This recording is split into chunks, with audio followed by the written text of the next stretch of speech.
नेट्टी खनन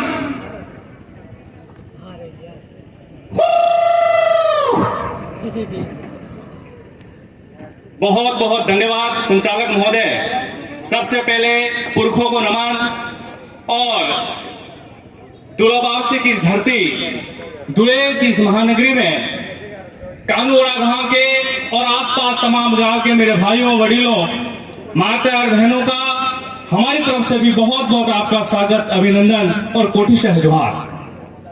साथ ही दूर दराज भील टेरिटरी से पधारे हुए हमारे राजस्थान विधानसभा के तीनों ही प्रतिनिधित्व करने वाले भाई हमारे बीच में बैठे हैं।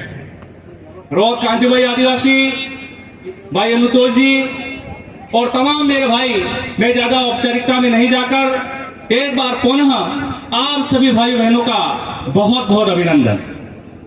दोस्तों, बहुत सारी बातें यहां पर बताई गई हैं। कांति भाई ने मोटे मोटे तौर पे कई सारे बिंदुओं को समेट लिया। भाई मांगीलाल जी प्रतापगढ़ से पधारे, आपने बहुत ही शानदार बात यहां पर बताई है। मैं इस पर्चे में लिखी हुई 4 बातों पे आपका ध्यान आकर्षण करना चाहूंगा। 3S फैक्टर, शिक्षा, स्वास्थ्य और संस्कृति। इसके बाद 2 बिंदु और हैं। चौथा है जैव विविधता और 5वां है इतिहास। इन 5 बिंदुओं को समेटकर इस पर्चे में लिखा गया है, जैसा मैंने इस पर्चे का अध्ययन किया है। सबसे पहले मैं शिक्षा पे बात करूंगा। दोस्तों, आज हम जो बोल पा रहे हैं, आप सुन पा रहे हो, और हमारे 3-4 भाई हमारे बीच में बैठे हैं जो विधानसभा में दहाड़ रहे हैं। राजकुमार जी रोहत जो अपने बीच में नहीं है, लेकिन पूरे देश की आवाज बनकर दिल्ली के अंदर दहाड़ रहे हैं। तो ये कहीं न कहीं इस शिक्षा की वजह से है मेरे दोस्तों। इस शिक्षा की वजह से हम बोल पा रहे हैं, हमारी आवाज दिल्ली और जयपुर तक गूंज रही है।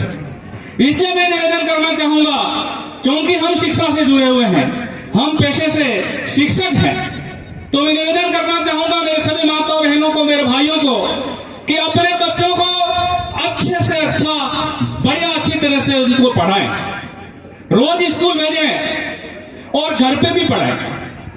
मेरे विद्वान साथियों से मैं निवेदन करना चाहूंगा कि आपके बच्चे, आपके समाज के बच्चे पूरा दारोमदार आपके ऊपर है।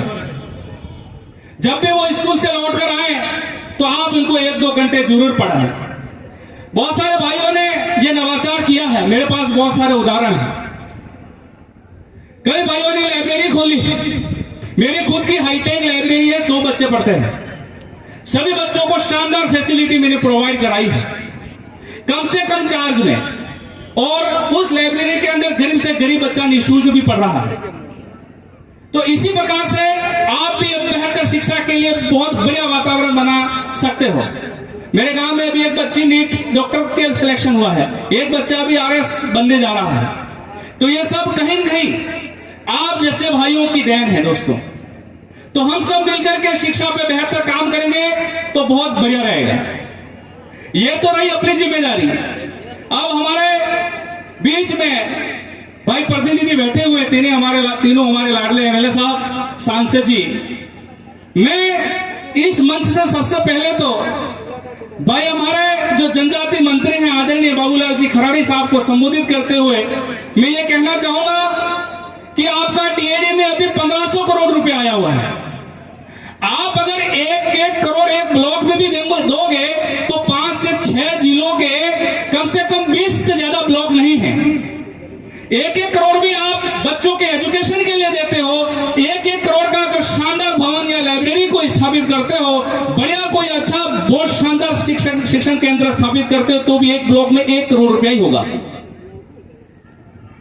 तो आपसे निवेदन है इस मंच से कि आप TAD के प्रमुख हैं, तो हमारे ये MLA साहब बैठे हुए हैं, इनको आप 20-20 करोड़ रुपए दे दो।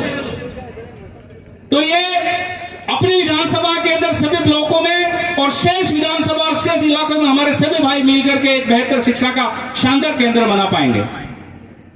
दूसरी बात है स्वास्थ्य की। स्वास्थ्य का लेकर कभी भाइयों ने कहा था कि हमारे आजकल सबसे ज्यादा समस्या आ रही है ब्लड की। मैं तो यही कहना चाहूंगा इस मंच से कि विशेषकर हमारी माता और बहनों को, आप बहुत बढ़िया खाना खाएं और अच्छा खाना खाएं। जो आपको पसंद है वो बेहतर तरीके से खाएं। जब आपके शरीर में बेहतर पोषण होगा, अच्छा न्यूट्रिशन होगा, तो आपका शरीर बेहतर तरीके से काम करेगा। आने वाले समय में आपका शरीर मजबूत होगा तो आप समस्त प्रकार की ताकतों से लड़ पाएंगे।